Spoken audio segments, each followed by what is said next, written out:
ഓം ശ്രീ സായിറാം. ഭഗവാന്റെ പാതാരവിന്ദങ്ങളിൽ ശതകോടി പ്രണാമം. ഭഗവാൻ ശ്രീ സത്യസായി ബാബയുടെ രാമകഥ രസവാഹിനി, അധ്യായം 19. ദണ്ഡകാരണ്യം. ഭരതൻ ഇപ്രകാരം രാമനെ പറ്റിയുള്ള നിരന്തര ധ്യാനത്തിൽ ദിവസം കഴിച്ചുകൊണ്ടിരുന്നപ്പോൾ വളരെ അകലെ കാട്ടിൽ ചിത്രകൂട ശിഖരത്തിന്മേൽ സീതയും രാമനും ലക്ഷ്മണനും ഭരതന്റെ ഭക്തിയും അർപ്പണബോധത്തെയും പുകഴ്ത്തുകയായിരുന്നു. ധ്യാനപൂർണവും ശാന്തവുമായ ആ ആരണ്യ ജീവിതത്തിൽ അവർ അതീവ സന്തുഷ്ടരായി കഴിഞ്ഞു. ഒരു ദിവസം ജയന്തൻ എന്നൊരു വിഡ്ഢി രാമന്റെ ശക്തി അളക്കാൻ ശ്രമിക്കുകയുണ്ടായി. സമുദ്രത്തിന്റെ അഗാധത കണ്ടുപിടിക്കാൻ ഉറുമ്പ് ചെയ്യുന്ന ശ്രമത്തെ പോലെ ആത്മഹത്യാപരവും അവഹാസ്യപരവുമായിരുന്നു ആ സാഹസകർമ്മം. ദ്രോഹചിന്തയിൽ പ്രേരിതനായ ജയന്തൻ കാക്കയുടെ രൂപം കൈക്കൊണ്ട് സീതയെ സമീപിച്ചു. തങ്ങളുടെ മുമ്പിൽ തുറന്നു കിടക്കുന്ന വനഭംഗിയിൽ അപഹൃത ചിത്തവൃത്തിയായ രാമസമീപം ഇരിക്കുകയായിരുന്നു സീത. ആ കള്ളക്കാക്ക കൂർത്ത കൊക്കുകൊണ്ട് സീതയുടെ പരിമൃദുവായ പാദത്തിൻ മടമ്പിൽ കൊത്തി. പാദത്തിൽ മുറിവേറ്റു. രക്തം ധാരധാരയായി ഒഴുകി. അത് കണ്ട് രാമൻ ഒരു ഉണക്കപ്പുല്ലിൻ്റെ ഇല നുള്ളിയെടുത്ത് മന്ത്രപൂർവ്വം കാക്കയുടെ നേർക്കെറിഞ്ഞു. ഉപദ്രവം ചെയ്യാത്ത ആരെയും രാമൻ ദ്രോഹിക്കാറില്ല. നിരപരാധികളെ രാമൻ ഒരിക്കലും വിഷമിപ്പിക്കുകയില്ല.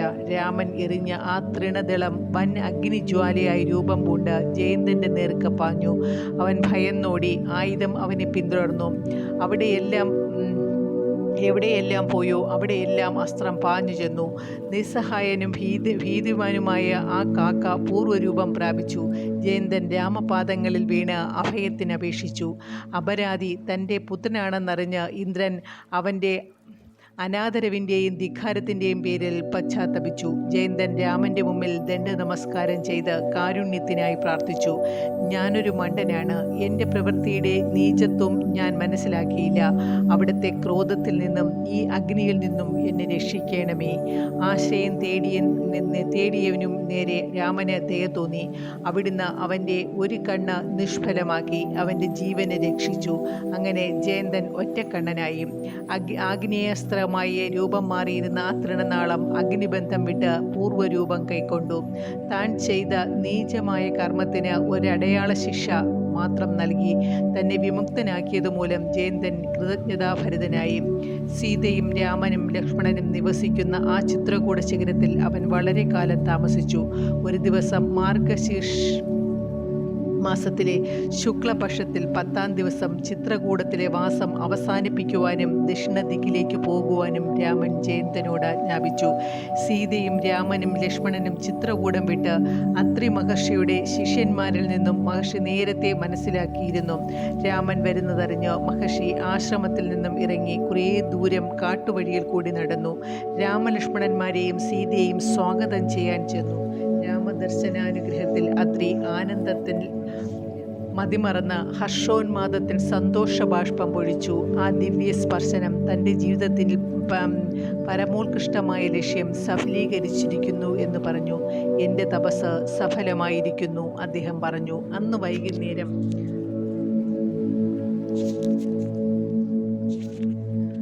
അത്രി മഹർഷി ശിഷ്യന്മാരെ എല്ലാം വിളിച്ചുകൂട്ടി. സദസ്സിൻ്റെ അഗ്രമസ്ഥാനത്ത് രാമനു വേണ്ടി ഉയർന്ന ഇരിപ്പിടമിട്ടു. മഹർഷി പത്നിയായ അനസൂയ ഇതിനിടയിൽ സീതയുടെ ആവശ്യങ്ങളെല്ലാം നിവർത്തിച്ച് അവരെയും ആ സ്ഥലത്തേക്ക് കൂട്ടിക്കൊണ്ടുവന്നു. അനന്തരം അത്രി അവിടെ സന്നിഹിതരായവരോട് ആ അവസരത്തിൻ്റെ പവിത്രതയും രാമൻ്റെയും സീതയുടെയും ലക്ഷ്മണൻ്റെയും ശക്തികളെയും അവർ 3 പേരും ഏത് ദിവ്യശക്തികളുടെ അവതാരമാണെന്നും വിവരിച്ചു. അനസൂയ സീതയുടെ സദ്ഗുണങ്ങളെ പ്രകീർത്തിച്ചു. സ്ത്രീകളുടെ ധർമ്മങ്ങളെയും അവർ എപ്പോഴും ഉയർത്തിപ്പിടിക്കേണ്ട ആദർശങ്ങളെയും സംബന്ധിച്ച് സീത പുണ്യോപദേശങ്ങൾ നൽകി. എല്ലാ വ്യക്തികളിലും ജീവികളിലും ജന്തുക്കളിലും സ്ത്രീത്വം ഘടനയിൽ അന്തർലീനമായിട്ടുണ്ടെന്ന വസ്തുത സീത വെളിപ്പെടുത്തി. വിശ്വരംഗത്തിൽ പുരുഷൻ്റെയും സ്ത്രീയുടെയും ഭാഗം പ്രത്യേകമായി അഭിനയിക്കപ്പെടുന്നുണ്ടെങ്കിലും അടിസ്ഥാനപരമായി എല്ലാവരും സ്ത്രൈണ സ്വഭാവമുള്ളവരാണെന്നും അവരുടെ ശക്തി, വികാരങ്ങൾ, ഭാവങ്ങൾ എന്നിവയെപ്പറ്റി ചിന്തിക്കുമ്പോൾ ഇത് തെളിയുമെന്നും അവർ പറഞ്ഞു.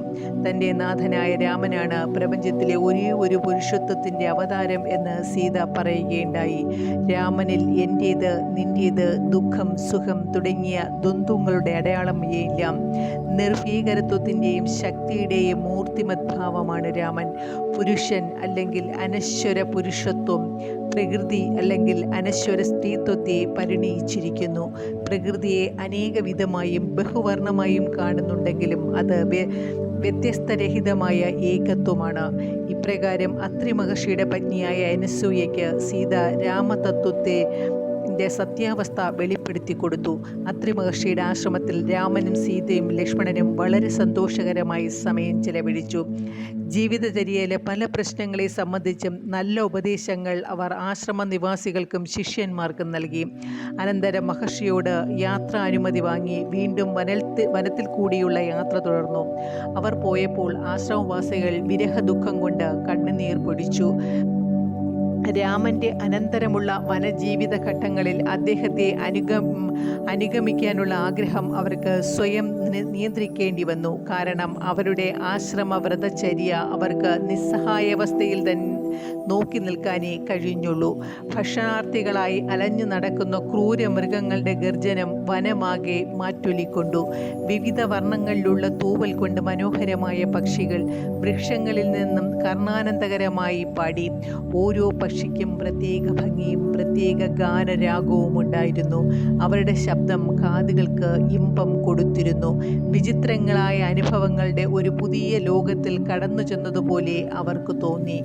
സംഭ്രമജനകവും സുന്ദരവുമായ ഭംഗിയുള്ള ഈ പ്രദേശത്തുകൂടി കടന്നുപോയപ്പോൾ പെട്ടെന്ന് അവരുടെ ദൃഷ്ടികൾ അത്യന്തം ഭംഗിയുള്ള ഒരാശ്രമത്തിന്മേൽ പതിച്ചു. ആശ്രമത്തിൻ്റെ മധ്യത്തിൽ വിചിത്രമായൊരു ക്ഷേത്രം ഉണ്ടായിരുന്നു. ലക്ഷ്മണൻ സഞ്ചാരയോഗ്യമായ വഴി വെട്ടിത്തെളിച്ചു. കുറ്റിച്ചെടികൾ മാറ്റി വഴിയാത്രികർക്ക് ഭീഷണിയായി തലയ്ക്കുമേൽ തൂങ്ങി വളർന്നിരുന്ന മുള്ളുവള്ളികൾ വെട്ടിക്കളഞ്ഞു.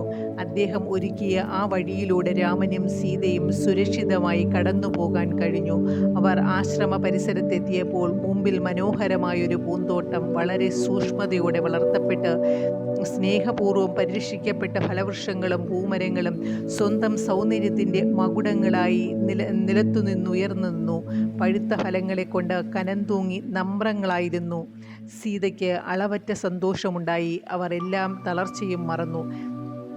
എത്തിച്ചേർന്നിരുന്ന സ്ഥലത്തെ സ്വർഗീയമായ ശാന്തിയിലും ആനന്ദത്തിലും സീത ലയിച്ചു കഴിഞ്ഞിരുന്നു. തൻ്റെ ചുറ്റുമുള്ള പ്രകൃതിയുടെ പുളകം കൊള്ളിക്കുന്ന വൈചിത്ര്യങ്ങൾ ഉൾക്കൊണ്ട് സീത രാമൻ്റെ പിന്നിൽ നടന്നു. അവരുടെ ആഗമനം കണ്ട ചില ആശ്രമവാസികൾ ക്ഷണം ഗുരുവിൻ്റെ അടുത്തേക്ക് ഓടിച്ചെന്ന് വിവരമറിയിച്ചു.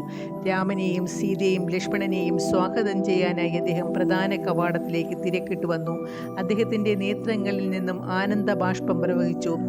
സമുചിതമായ വിധം സ്വീകരിച്ച് അവരകത്തേക്ക് ക്ഷണിച്ചിരുത്തി. നവോന്മേഷജനകമായ ശീതള പാനീയങ്ങൾ നൽകപ്പെട്ടു. സ്വാദുള്ള ഫലമൂലങ്ങൾ മുമ്പിൽ വച്ചു. ആതിഥേയരുടെ ശ്രദ്ധയും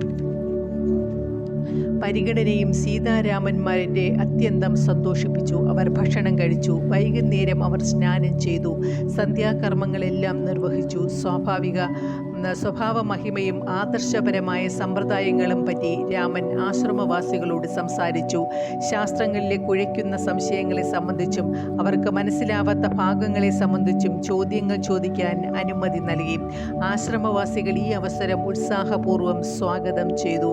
അവരുടെ സംശയങ്ങൾക്ക് രാമൻ വ്യക്തവും ബോധ്യപ്പെടുത്തുന്ന രീതിയിലുമുള്ള വ്യാഖ്യാനങ്ങൾ നൽകി. അവ ലളിതവും തൃപ്തികരവുമായ ഭാഷയിലായിരുന്നു. ആശ്രമവാസികൾ സംശയരഹിതമായ രീതിയിൽ ഭൂമിയിൽ നിന്നും സ്വർഗസുഖം അനുഭവിച്ചു. ഈശ്വരനോട് ഒപ്പമുള്ള ആനന്ദമാണ് രാമൻ്റെ സാന്നിധ്യം കൊണ്ട് ആശ്രമവാസികൾ അനുഭവിച്ചതെന്ന് അവർ അന്യോന്യം പറഞ്ഞു. പ്രഭാതമായപ്പോൾ രാമനും സീതയും ലക്ഷ്മണനും കുളിച്ച് പ്രഭാതകർമ്മങ്ങളെല്ലാം ചെയ്തു. ആശ്രമ നിവാസികളുടെ ശോകാകുലമായ അഭ്യർത്ഥനകൾ ഉണ്ടായിട്ടും തൻ്റെ തീരുമാനങ്ങളിലും ആചരണങ്ങളിലും ആരും തടസ്സമാവരുതെന്ന് മറുപടി നൽകിക്കൊണ്ട് അവർ യാത്ര തുടർന്നു. അവർ കൊടും കാട്ടിലെത്തി. പെട്ടെന്ന് ഒരു രാക്ഷസരൂപം കണ്ടു. ഭയങ്കരമായ വിരാതൻ എന്ന രാക്ഷസൻ. പെട്ടെന്ന് അവൻ അവിടെ എത്തി ഭീഷണിപ്പെടുത്തുന്ന വിധം അവരുടെ നേരെ ഓടിച്ചെന്നലറി. ഈ സത്വത്തെ കണ്ട് സീത ഭയപ്പെട്ടു. പക്ഷേ ഉടനെ അവർ ധൈര്യം സമാഹരിച്ചു. രാമനാകുന്ന സിംഹം തന്നെ രക്ഷിക്കാനുള്ളപ്പോൾ ഈ മുടന്തനായ ശൃഗാലിനെ കൊണ്ട് പേടിക്കേണ്ട ആവശ്യമില്ല എന്ന് സീതയ്ക്ക് തോന്നി. അത് ഏറ്റവും രൂക്ഷമായി ഗർജിക്കട്ടെ. അവർ സ്വയം സമാശ്വസിച്ചു. സീത രാമന്റെ പിന്നിൽ നിന്നുകൊണ്ട് സംഭവ വികാസങ്ങൾ വീക്ഷിച്ചു. ആ ഘട്ടത്തിൽ ലക്ഷ്മണൻ ആ രാക്ഷസന്റെ നേരെ ഒരമ്പയച്ചു. അതിൻ്റെ പിന്നാലെ അനേകം അസ്ത്രങ്ങൾ വർഷിക്കപ്പെട്ടു. അസ്ത്രങ്ങൾ മുറിവേൽപ്പിക്കപ്പെട്ട വിരാതൻ ഉഗ്രരൂപമായി മാറി. മൃത്യുവിൻ്റെയും നാശത്തിൻ്റെയും മൂർത്തിമദ്ഭാവം പോലെ ലക്ഷ്മണന്റെ മേൽ ചാടി വീണു. യുദ്ധത്തിൽ സഹോദരൻ ക്ഷീണിതനാണെന്ന് കണ്ട രാമൻ തനി ചന്ദ്രക്കല പോലുള്ള ഒരു ബാണം ശക്തമായ തൻ്റെ വില്ലിൽ നിന്നും തൊടുത്തുവിട്ടു. ആ ബാണം രാക്ഷസന്റെ അതിശക്തമായ തൃശൂലം ഛിന്ന ഭിന്നമാക്കി. താമസിയാതെ വിരാതന്റെ ശിരസ്സും ഛേദിക്കപ്പെട്ടു. ഉത്തരക്ഷണത്തിൽ നിലം പതിച്ച രാക്ഷസ ജഡത്തിൽ നിന്നും അതിശോഭയുള്ള ഒരു സ്വർഗീയ രൂപം ഉയർന്നു. ആ ശാപത്തിന്റെ ഫലമായിരുന്നു വിരാതന്റെ രാക്ഷസ ജന്മം. അദ്ദേഹത്തിന്റെ സ്വാമിയായ കുബേരനിൽ നിന്നാണ് ഈ ശാപം ഉണ്ടായത്. കുബേരന്റെ സേവകന്മാരായ ഗന്ധർവന്മാരിലൊരാളായിരുന്നു ഇദ്ദേഹം. കുബേരൻ പിന്നീട് സേവകനിൽ ദയ തോന്നി ശാപമോക്ഷം നൽകി. രാമബാണത്താൽ മരണമടഞ്ഞാൽ ഉടൻ തന്നെ രാക്ഷസത്വം അവസാനിക്കും എന്നും തൻ്റെ സന്നിധിയിലേക്ക് ഗന്ധർവനായി വീണ്ടും തിരിച്ചു വരണമെന്നും കുബേരൻ പറഞ്ഞു. അതിൻ്റെ ഫലമായി പൂർവ്വരൂപം കൈവന്ന ഗന്ധർവൻ തൻ്റെ രക്ഷകന്റെ പാദങ്ങളിൽ പ്രണമിച്ച് ധാരാളം സ്തുതിച്ച ശേഷം രാമന്റെ അനുജ്ഞയോടുകൂടി തൻ്റെ സ്ഥിരമായ സ്ഥാനത്തേക്ക് ഗമിച്ചു. രാക്ഷസന്റെ ജഡം രാമൻ സംസ്കരിച്ചു. തത്സംബന്ധമായ ക്രിയകളും അനുഷ്ഠിക്കുകയുണ്ടായി. രാമന്റെ കരുണാർദ്രത കൊണ്ട് ആകാശത്തിൽ നിന്നും ദേവന്മാർ ആനന്ദാശ്രു പൊഴിച്ചതോ എന്ന് തോന്നുമാറ് പെട്ടെന്നൊരു മഴയുണ്ടായി. പിന്നീട് രാമൻ മറ്റുള്ളവരോടൊപ്പം ശരഭംഗ മഹർഷിയുടെ ആശ്രമത്തിൽ പ്രവേശിച്ചു. അദ്ദേഹം ആശ്രമത്തെ സമീപിക്കുന്ന അവസരത്തിൽ തപസ്വികളും സന്യാസികളും രാക്ഷസ രാജാവായ രാവണന്റെ കടന്നാക്രമണങ്ങൾ കാരണമായുള്ള ആപത്തുകളെ സംബന്ധിച്ച് സംസാരിക്കുകയായിരുന്നു. അവരുടെ സംഭാഷണ മധ്യേ രാമനും സീതയും ലക്ഷ്മണനും പ്രത്യക്ഷപ്പെട്ടപ്പോൾ അവർക്ക് ആ സന്ദർശനത്തിൻ്റെ അർത്ഥം ബോധ്യപ്പെടുകയും അടുത്ത് തന്നെ അവരുടെ ഭയങ്ങൾക്ക് ഒരു അന്ത്യമുണ്ടാവുമെന്ന് മനസ്സിലാവുകയും ചെയ്തു. രാമന്റെ ദിവ്യ കോമളമായ രൂപം കണ്ടപ്പോൾ ശരഭംഗ മഹർഷിക്ക് തൻ്റെ നേത്രങ്ങളെ വിശ്വസിക്കുവാൻ കഴിഞ്ഞില്ല. അതൊരു സ്വപ്നമോ മായയോ ധ്യാനം മൂലമുണ്ടായ മതിഭ്രമത്തിൻ്റെ അസാധാരണമായ അനുഭവമോ അദ്ദേഹം സംശയിച്ചു. പക്ഷേ ഉടനെ അദ്ദേഹം തൻ്റെ ഭാഗ്യത്തിൻ്റെ അകൃത്രിമത്വം മനസ്സിലാക്കി. താൻ ചിരകാലമായി ആഗ്രഹിച്ചിരുന്ന ലക്ഷ്യം നേടിക്കഴിഞ്ഞതിലുള്ള ഹർഷോന്മാദത്താൽ അദ്ദേഹം ആകുലനായി. ഒടുവിൽ തൻ്റെ തപസ് സഫലമായതായി അദ്ദേഹം അറിഞ്ഞു. മഹർഷി അവർക്ക് വമ്പിച്ച ആതിഥ്യം നൽകി. ശരഭംഗൻ ഹൃദയപൂർവ്വം പൂർണ്ണ സംതൃപ്തി ഉണ്ടാവും വരെ രാമനെ പുകഴ്ത്തി. രാമ, അവിടുന്ന് സ്വർഗീയ ഹംസമാണ്. ഇന്നു ഞാൻ ജീവിത ലക്ഷ്യം നേടി. അദ്ദേഹം തുടർന്നു. രാമ, പറയത്തക്ക യാതൊരു ആധ്യാത്മികമായ അനുശാസനങ്ങളും എനിക്കറിഞ്ഞുകൂടാ. ഒരൊറ്റ മാർഗത്തിൽ കൂടിയാണ് എനിക്ക് അവിടുത്തെ ലഭിച്ചത്. പ്രേമമാർഗത്തിൽ കൂടി എൻ്റെ കണ്ണുകൾ അവിടുത്തെ കണ്ടിരിക്കുന്നു. ഇനി മറ്റൊന്നും നോക്കിക്കാണേണ്ട ആവശ്യം എനിക്കില്ല.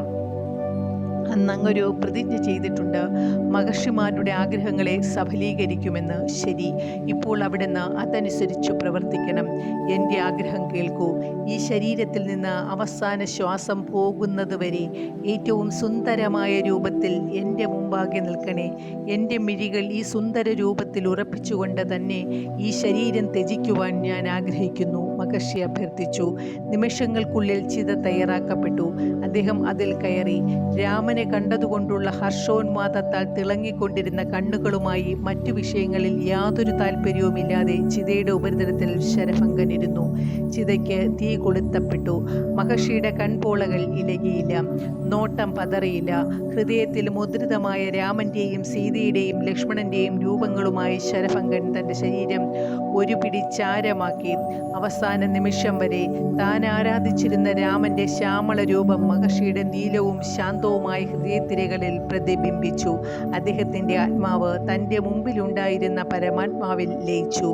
തങ്ങളുടെ ഗുരുവിൻ്റെയും സ്വാമിയുടെയും ചരമത്തിൽ ആശ്രമനിവാസികൾ ദുഃഖിതനായിരുന്നു എങ്കിലും അദ്ദേഹത്തിന് സുദുർലഭമായ അനുഗ്രഹം ലഭിച്ചിരിക്കുന്നതിനുള്ള അതുല്യമായ ഭാഗ്യം ഉണ്ടായിരുന്നുവെന്ന് വേഗം മനസ്സിലാക്കി. ഈശ്വരൻ മാനവ രൂപത്തിൽ വന്ന തൻ്റെ മഹത്വത്തിലും പ്രഭാവത്തിലും ആനന്ദത്തിലും ലയിക്കാനുള്ള അനുഗ്രഹം അദ്ദേഹത്തിന് നൽകിയിരിക്കുന്നു. ആ അനുഗ്രഹത്തിൽ തങ്ങൾ കൂടി ഭാഗഭാക്കുകളാകണമെന്ന് അവർക്ക് തോന്നി. അവർ രാമനെ ആരാധിച്ചു, വിവിധ രീതികളിൽ സ്തുതിക്കുകയും ചെയ്തു. അവർ ഉച്ചത്തിൽ പറഞ്ഞു, സ്വാഗതം, വിജയം, വിജയം. സ്വാമിയുടെ ചിതാഭസ്മം അല്പമെടുത്ത് അവർ ആദരപൂർവമായ കൃതജ്ഞതയോടുകൂടി അവരുടെ ഫാലത്തിൽ പൂശി. ശരഭംഗന്റെ ആത്മഹൂതിയെ സംബന്ധിച്ച് വാർത്ത കേട്ട അന്യാശ്രമങ്ങളിലെ നിവാസികൾ ആശ്രമത്തിലെത്തി. അവർ രാമപാദങ്ങളിൽ നമസ്കരിച്ചു. രാമനെയും അവിടുത്തെ കരുണാർദ്രമായ പ്രവർത്തനങ്ങളെയും പുകഴ്ത്തി. അവർ പറഞ്ഞു, പ്രഭോ, ശരഭംഗൻ എത്ര ഭാഗ്യവാനാണ്. ആ പ്രദേശത്തിലെ രാക്ഷസവർഗത്തിൽപ്പെട്ട പിശാചുക്കളുടെ അത്യാർത്തിയോടുകൂടിയ ക്രൂരതയ്ക്ക് അനേകം മഹർഷികൾ ഇരയായിട്ടുണ്ട്. പക്ഷേ ശരഭംഗൻ പ്രഭുവിനായി തന്നെ സമർപ്പിച്ചു. പ്രഭു, ഈ ദുരാഗ്രഹിയായ ശത്രുക്കളിൽ നിന്നും ഞങ്ങളെ രക്ഷിച്ചാലും. ഈ രാക്ഷസീയ ആക്രമങ്ങളൊന്നും കൂടാതെ ഞങ്ങൾ ആധ്യാത്മികമായ അനുഷ്ഠാനങ്ങളിലും സാധനകളിലും പുരോഗതി പ്രാപിക്കട്ടെ. എന്നിട്ട് ഇതിൻ്റെയെല്ലാം അവസാനം പ്രഭു, ഞങ്ങൾ ശ്രമിക്കുന്ന ഫലം നേടുവാൻ ഞങ്ങളുടെ മുമ്പിൽ അങ്ങയുടെ സാന്നിധ്യവും ദർശനവും അനുവദിച്ച് ഞങ്ങളെ അനുഗ്രഹിച്ചാലും. ഇതിനിടയിൽ സുധീഷണൻ എന്ന പേരായ മഹർഷി മുന്നോട്ട് വന്നു. രാമപാദങ്ങളിൽ പ്രണമിച്ചു. പ്രസിദ്ധനായ അഗസ്ത്യ മഹർഷിയുടെ ശിഷ്യനായിരുന്നു അദ്ദേഹം. അതുല്യനായ ഭക്തൻ, രാമന്റെ നേരെയുള്ള പ്രേമത്താൽ പരിപൂർണമായി ആയിരുന്നു അദ്ദേഹത്തിൻ്റെ ഹൃദയം. പ്രേമം കൊണ്ടേ ഈശ്വരനെ നേടാൻ കഴിയൂ എന്ന ഉറച്ച വിശ്വാസം അദ്ദേഹത്തിനുണ്ടായിരുന്നു. രാമനെ അല്ലാതെ ദൈവത്തിൻ്റെ മറ്റൊരുതൻ്റെ മനോദൃഷ്ടിക്ക് മുമ്പിൽ ചിത്രീകരിക്കുവാൻ അദ്ദേഹത്തിന് കഴിഞ്ഞിരുന്നില്ല. അദ്ദേഹം കണ്ണിമയ്ക്കാതെ രാമനെ തന്നെ നോക്കി നിന്നു. കാരണം കൺപോള പൂട്ടിപ്പോയാൽ ആ സമയാംശം ദർശനത്തിന് നഷ്ടപ്പെടുമല്ലോ. രാമനെ കണ്ടപ്പോൾ തന്നെ അദ്ദേഹത്തിൻ്റെ ഹൃദയം ഉരുകിയിരുന്നു. അദ്ദേഹം പറഞ്ഞു, പ്രഭു, അവിടുന്ന് എന്നെ അനുഗ്രഹിക്കാൻ വേണ്ടിയാണോ ഇത്രയും ദൂരം നടന്നു വന്നത്? അങ്ങാകുന്ന പ്രേമത്തിൽ അങ്ങേക്ക് എന്നെ ലയിപ്പിച്ചുകൂടെ? ഈ ദൃശ്യരൂപം കൈക്കൊണ്ട് ഭൂമിയിൽ അവതരിച്ചിരിക്കെ ഇനിയും ഞാൻ ഇതേവരെ ചെയ്യാതിരുന്ന രൂപരഹിതമായ പരമാത്മാവിനെ ആദരിക്കണമോ? ഇല്ല, ഞാൻ ഈ രൂപത്തെയും നാമത്തെയും സ്നേഹിക്കുന്നു. എനിക്കൊരു കർമ്മവും ഒരനുഷ്ഠാനവും അറിയേയില്ല.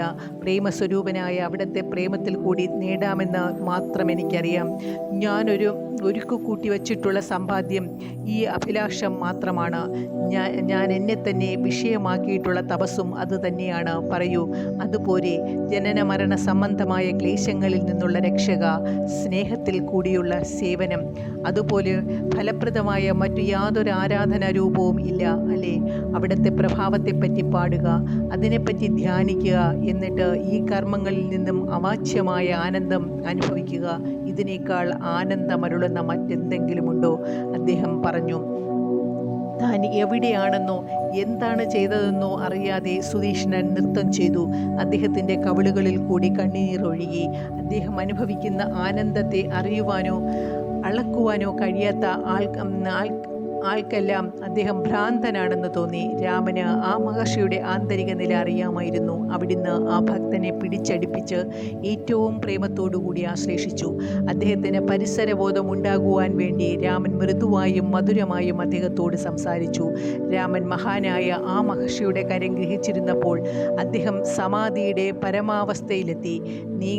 നീക്കാനോ കഴിയാത്ത ഒരു പാവയായി തീർന്നു അദ്ദേഹം. രാമൻ അദ്ദേഹത്തെ ബോധാവസ്ഥയിലേക്ക് കൊണ്ടുവന്നു. ബോധമുണ്ടായ ഉടനെ അദ്ദേഹം രാമപാദങ്ങളിൽ സാഷ്ടാംഗ നമസ്കാരം ചെയ്തു. അദ്ദേഹം ശിരസ്സിനു മുകളിൽ കൈകൾ കൂപ്പി തൻ്റെ ആനന്ദം പ്രകടിപ്പിച്ചു. അദ്ദേഹം പറഞ്ഞു, പ്രഭു, മനുഷ്യൻ പെട്ടുപോയ വ്യാമോഹിക്കുന്ന മഹാവനത്തെ നശിപ്പിക്കുന്ന അഗ്നിയാണ് അവിടുന്ന്. സജ്ജനങ്ങളുടെ ഹൃദയ കമലങ്ങൾ സുന്ദരമായും സുരഭിലമായും വിടർത്തുന്ന സൂര്യബിംബം അവിടുന്നാണ്. അവിടുന്ന് രാക്ഷസ ഗജ സമൂഹത്തെ നശിപ്പിക്കുവാൻ വന്ന മൃഗരാജാവാണ്. സുഖദുഃഖങ്ങളാകുന്ന ആവർത്തന ചക്രത്തിൽ നിശബ്ദം പറന്നുവന്ന് ജനിക്കുകയും അതേസമയം ജീവിതത്തിൽ നിന്ന് പറന്നകലുകയും പറന്നു പോവുകയും ചെയ്യുന്ന പക്ഷിയെ വേട്ടയാടി നശിപ്പിക്കാൻ വന്ന പരുന്താണ് അവിടുന്ന്. പ്രഭു, അവിടുത്തെ മിഴികൾ താമര പോലെ മനോഹരങ്ങളാണ്.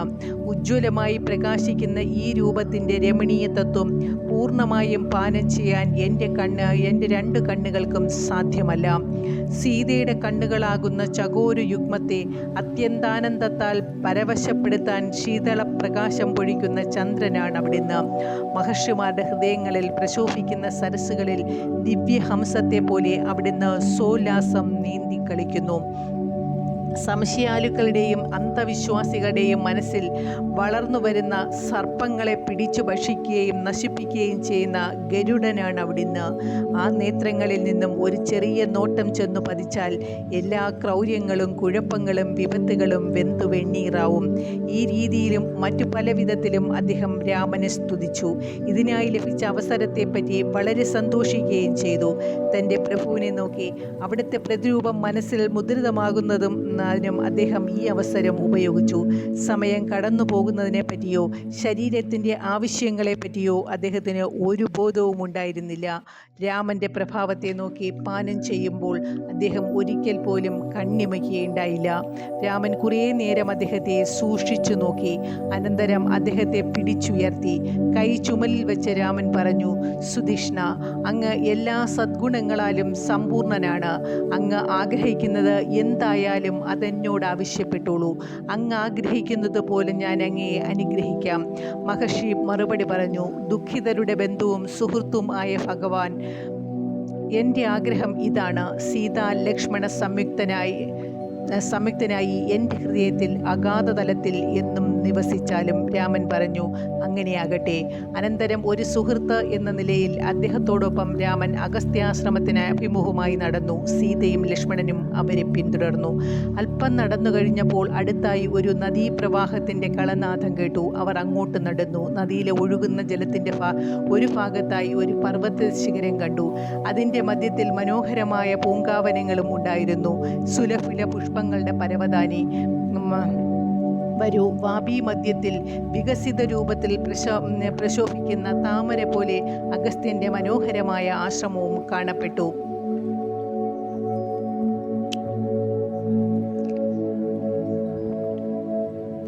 ആ രംഗത്തിൻ്റെ അതിവിശിഷ്ടമായ മനോഹാരിത വർണ്ണിക്കുന്നതിൽ വാക്കുകൾ പരാജയപ്പെടുകയുള്ളൂ. സീതയും രാമനും ലക്ഷ്മണനും അല്പനിമിഷങ്ങളോളം അതിൻ്റെ മോഹനമായ ഗാംഭീര്യം കണ്ട് അത്ഭുത സ്തബ്ധരായി നിന്നു.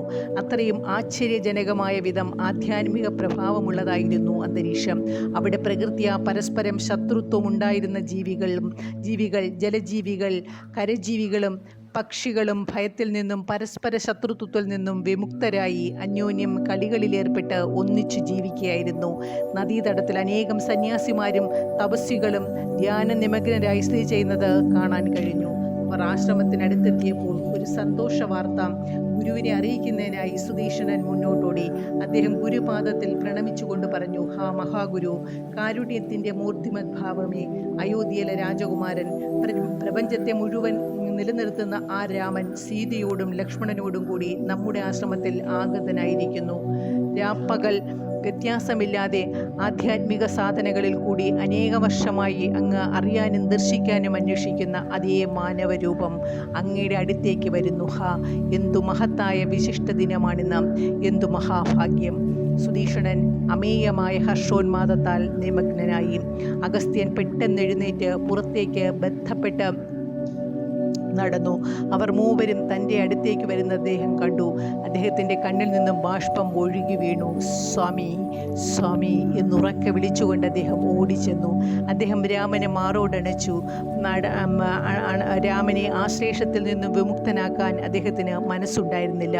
ഭുജങ്ങളെ കൊണ്ട് രാമനെ ചുറ്റിപ്പിടിച്ച് മരത്തടിയിൽ വള്ളി എന്ന പോലെ രാമനോട് ചേർന്നു നിന്നു. രാമനെയും സീതയെയും ലക്ഷ്മണനെയും തൻ്റെ ആശ്രമത്തിലേക്ക് നയിക്കുമ്പോൾ ഉള്ളിൽ നിറഞ്ഞുയർന്നു വന്ന ആനന്ദം അടക്കി നിർത്താൻ അദ്ദേഹം പണിപ്പെട്ടു. ഉയർന്ന ആസനങ്ങളിലേക്ക് അവരെ ആനയിച്ചു.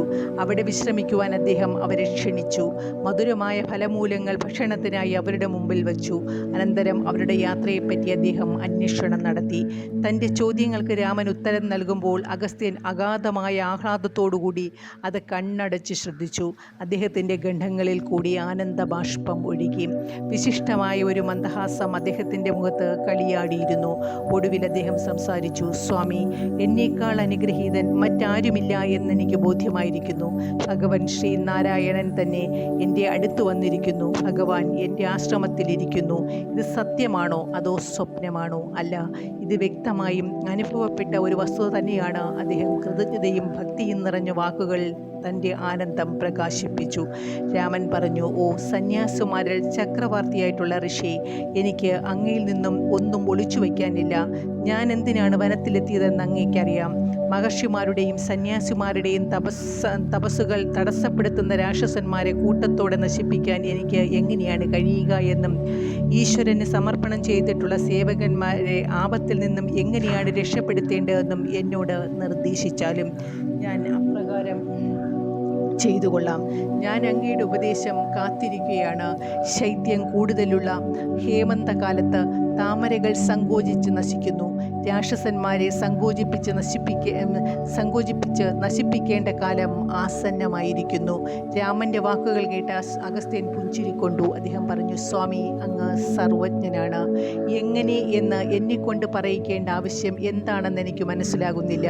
അങ്ങ് എന്നെ ആഗ്രഹിക്കുകയാണോ പരീക്ഷിക്കുകയാണോ എന്ന് അനുഗ്രഹിക്കുകയാണോ പരീക്ഷിക്കുകയാണോ എന്ന് തീരുമാനിക്കാൻ പോലും ഞാൻ അപ്രാപ്തനാണ്.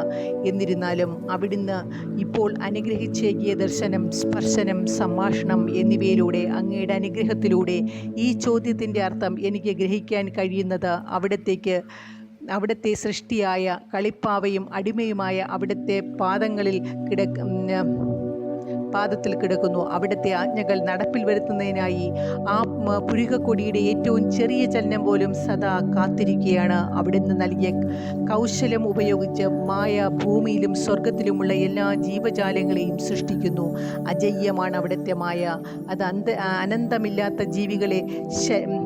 അന്തമില്ലാതെ ജീവികളെ ശല്യപ്പെടുത്തുന്നു. അതിൻ്റെ വലയിൽ കുടുങ്ങുന്നവരെ അത് എല്ലാവർക്കും അറിയാവുന്ന ഒരു സത്യമാണ്.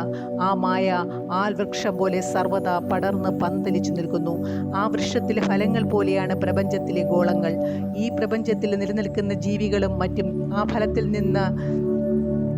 ഫലത്തിനുള്ളിൽ ഇഴഞ്ഞെത്തുന്ന പുഴുക്കളെയും കീടങ്ങളെയും പോലെയാണ്. ഫലം പുറമേ വളരെ ഭംഗിയുള്ളതായി കാണപ്പെടാം. പക്ഷേ അത് പൊട്ടിച്ചാൽ 100 കണക്കിൽ പുഴുക്കൾ പുളഞ്ഞ് കളിക്കുന്നതായി കാണാം. ബാഹ്യലോകവും അതിലെ നശ്വരത വസ്തുതകളുമായും ബന്ധപ്പെട്ടവർ അവിടുത്തെ ഭയപ്പെടുന്നു. കാരണം കാലസ്വരൂപനായി അവിടുന്ന് ആരാലും സ്വാധീനിക്കുവാൻ സാധ്യമില്ലാതെ അവരുടെ പദ്ധതികൾക്ക് നാശമുണ്ടാക്കുന്നു. പ്രപഞ്ചം തന്നെ അവിടുത്തെ ഒരു മായാരൂപം മാത്രമാണ്. രാമ, അവിടുന്ന് സർവ്വലോകാരാധ്യനാണ്. കേവലം മനുഷ്യൻ ചെയ്യുന്നത് പോലെ അങ്ങ് എന്നെ സ്തുതിക്കുന്നു. ഇതെന്നിൽ ചിരിയാണ് ഉണർത്തുന്നത്. എനിക്കിപ്പോൾ യാതൊന്നുമായും ബന്ധമില്ല. സീതയോടും ലക്ഷ്മണനോടും കൂടി അവിടുന്ന് ഈ ആശ്രമത്തിൽ താമസിക്കണമെന്ന് ഞാൻ ആഗ്രഹിക്കുന്നു. അതുമാത്രമാണ് ഞാൻ അപേക്ഷിക്കുന്ന വരം. എനിക്കെപ്പോഴും അവിടുത്തെ സാകാര രൂപത്തിൽ ആരാധിക്കാനാണ് ഇഷ്ടം. നിരാകാര രൂപത്തോടല്ല താല്പര്യം. അതാണ് ഞാൻ വിശ്വസിക്കുന്നതും പഠിപ്പിക്കുന്നതും. എൻ്റെ ആദർശം, എൻ്റെ പ്രിയപ്പെട്ട ലക്ഷ്യം, എൻ്റെ അഭിലാഷവും. അതുകൊണ്ട് എനിക്ക് വരം നൽകൂ. എല്ലാറ്റിനെപ്പറ്റിയും താൻ അജ്ഞനും നിർദോഷിയുമാണെന്ന നിലയിൽ എല്ലാ കാര്യങ്ങളിലും സ്വയം പിറകോട്ടു മാറി നിന്ന് ഭക്തന്മാരുടെ മഹിമയെ ഉയർത്തിക്കാണിക്കുന്നു എന്നുള്ളത് അവിടുത്തെ ലീലയാണല്ലോ. എന്നെ ഉയർത്തേണ്ട, എന്നോട് യാതൊരു നിർദ്ദേശങ്ങളും ആവശ്യപ്പെടുകയും വേണ്ട. അവിടുത്തെ കാലടിപ്പാടുകൾ പിന്തുടരുകയാണ് എൻ്റെ ധർമ്മം. പ്രഭോ, എന്നെ അവിടുത്തെ മായയാൽ മോഹിതനാക്കി പ്രലോഭിപ്പിക്കരുതേ, ഹന്ത വളർത്തരുതേ. ഇത് കേട്ട് രാമൻ പറഞ്ഞു, പരമപൂജ്യനായ മഹർഷി, ഈ പ്രദേശം അങ്ങേക്ക് സുപരിചിതമാണ്. എൻ്റെ നിവാസത്തിന് ഏത് സ്ഥലമാണ് തിരഞ്ഞെടുക്കേണ്ടതെന്ന് പറഞ്ഞു തന്നാൽ എന്ത് അപകടമാണ് ഉണ്ടാവുക? ഇതാണ് അങ്ങയിൽ നിന്നും എല്ലാവരും പ്രതീക്ഷിക്കുന്നത് അല്ലേ? അഗസ്ത്യൻ മറുപടി പറഞ്ഞു, സ്വാമി, അങ്ങ് ആജ്ഞാപിച്ചിരിക്കയാൽ ഞാൻ നിരുപാധികമായി ഉത്തരം നൽകാം. ഈ സ്ഥലത്തിൻ്റെ വളരെ അടുത്തുകൂടിയാണ് ഗോദാവരി നദി ഒഴുകുന്നത്. യുഗങ്ങളായി അത് ജലപൂർണമായും സ്വതന്ത്രമായും പ്രവഹിക്കുന്നു. അതിനടുത്ത ദണ്ഡകാരണ്യം. അതിൽ നിവസിച്ചുകൊണ്ട് അത് പവിത്രീകരിക്കുകയാണെങ്കിൽ അവിടെ താമസിച്ച് തപസ്സിലേർപ്പെടുന്ന എല്ലാ തപസ്വിമാർക്കും മഹർഷിമാർക്കും അവിടുന്ന് സംതൃപ്തിയും സുഖവും പ്രദാനം ചെയ്യുകയായിരിക്കും. കാരണം ആ വനപ്രദേശവും അതിൻ്റെ രക്ഷാകർത്താവും ഭരണകർത്താവും ആയ ആൾ ഒരു ശാപത്തിനിരയാണ്. ഇത് കേട്ടപ്പോൾ ഉടൻ രാമൻ തിരക്കി, ഗുരു, ആ ശാപകഥ കേൾക്കാൻ സീതയ്ക്ക് വലിയ ഉത്കണ്ഠയുണ്ട്. അത് വിസ്തരിച്ച് ഞങ്ങളോട് പറയൂ. അഗസ്ത്യൻ ആ അപേക്ഷയുടെ അന്തരോദ്ദേശം മനസ്സിലാക്കി രാമനെ അഭിസംബോധന ചെയ്തു. ഓ അനശ്വരനായ പ്രപഞ്ച നാടകത്തിൻ്റെ സംവിധായക, അദ്ദേഹം തുടർന്നു, ഒരിക്കൽ പഞ്ചവടി പ്രദേശത്തെ ക്ഷാമം തലപൊക്കി. അവിടെ താമസിച്ചിരുന്ന എല്ലാ സന്യാസിമാരും തപസ്സികളും ഗൗതമ മഹർഷിയുടെ ആശ്രമത്തിൽ അഭയം തേടി. സ്വന്തം തപശക്തിയുടെ ഫലമായി അദ്ദേഹം നേടിയ ശക്തികൾ ഉപയോഗിച്ച് അദ്ദേഹം അവരുടെ ആവശ്യങ്ങളെല്ലാം നിറവേറ്റി. ക്ഷാമം അവസാനിച്ചപ്പോൾ തപസ്സികൾ സ്വന്തം ആശ്രമത്തിലേക്ക് മടങ്ങാൻ തീരുമാനിച്ചു. പക്ഷേ അവരുടെ കൂട്ടത്തിൽ ചില കപട സന്യാസിമാരും ഉണ്ടായിരുന്നു. അവർ ഗൗതമ മഹർഷിക്കെതിരായി ഗൂഢാലോചന നടത്തി അദ്ദേഹത്തെ അപകീർത്തിപ്പെടുത്താനുള്ള പദ്ധതി ആവിഷ്കരിച്ചു. അവർ ചാവാറായ ഒരു പശുവിനെ കൊണ്ടുവന്ന് അതിനെ ആശ്രമത്തിലെ തോട്ടത്തിൽ, പ്രത്യേകിച്ചും സസ്യശ്യാമളവും സമാകർഷവുമായ ഒരു ഭാഗത്ത് കടത്തിവിട്ടു. പൂച്ചെടിയിൽ നിന്ന് മനോഹരമായ പുഷ്പം കടിച്ചെടുക്കാൻ ശ്രമിക്കുന്ന പശുവിനെ കണ്ട് ഗൗതമൻ അതിനെ ഓടിക്കുവാൻ ശ്രമിച്ചു. പക്ഷേ ആദ്യത്തെ തള്ളലിൽ തന്നെ പശു ചത്തുവീണു. ഉപജാതക സന്യാസിമാർ ഉടൻ തന്നെ ആ താപസശ്രേഷ്ഠനിൽ ഗോഹത്യാ പാപം ചുമത്തി. അവർ അദ്ദേഹത്തെ അവിശ്വാസിയും ഭ്രഷ്ടനുമാണെന്ന് വിധി കൽപ്പിച്ചു. തള്ളിയതുകൊണ്ടല്ല, അതിൻ്റെ ജീവിതകാലം അവസാനിച്ചതുകൊണ്ടാണ് പശു ചത്തതെന്ന് തെളിയിക്കാൻ ഗൗതമൻ ആഗ്രഹിച്ചു. ഈ പ്രശ്നത്തിന് ഒരു ഉത്തരം കാണുന്നതിനായി അദ്ദേഹം അഗാധമായ ധ്യാനത്തിൽ നിമഗ്നനായി. താമസം വിന തനിക്കെതിരായ കപട സന്യാസിമാർ പയറ്റിയ തന്ത്രമാണിതെന്ന് അദ്ദേഹത്തിന് വെളിപ്പെട്ടു. അവരുടെ നിന്ദ്യമായ പെരുമാറ്റത്തിൽ മടുത്ത് അദ്ദേഹം പറഞ്ഞു, ഇത്രയും നീചമായ ആളുകളാൽ മലിനമാക്കപ്പെട്ട ഈ വനം ഇനിമേലിൽ സന്യാസിമാരുടെ, പുണ്യാത്മാക്കളുടെ ആവാസസ്ഥാനം ആകാതിരിക്കട്ടെ. ഇവിടം രാക്ഷസ പ്രകൃതികളായ യക്ഷന്മാരുടെ നിരന്തര സന്ദർശന സ്ഥലമായി തീരട്ടെ. മറ്റൊരു സംഭവം കൂടി ഈ ശാപത്തിന് ആക്കം കൂട്ടി. ആ പ്രദേശത്തിൻ്റെ ഭരണകർത്താവായ ദണ്ഡൻ തൻ്റെ ഗുരുവായ ഭൃഗുവിൻ്റെ പുത്രിയെ അപമാനിച്ചു. ഈ ദയനീയമായ സംഭവം പുത്രി വിവരിച്ചത് കേട്ട് ഭൃഗു ക്രോധപരവശനായി.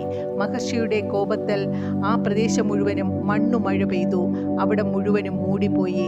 അതിൻ ഫലമായി ആ പ്രദേശം വളരെ ആഴത്തിൽ ചെളികെട്ടി നിറഞ്ഞു. കാലക്രമേണ കൊടും കാടായി തീർന്നു. ഈ കാടിന് ദണ്ഡകാരണ്യം എന്ന പേരും വന്നു.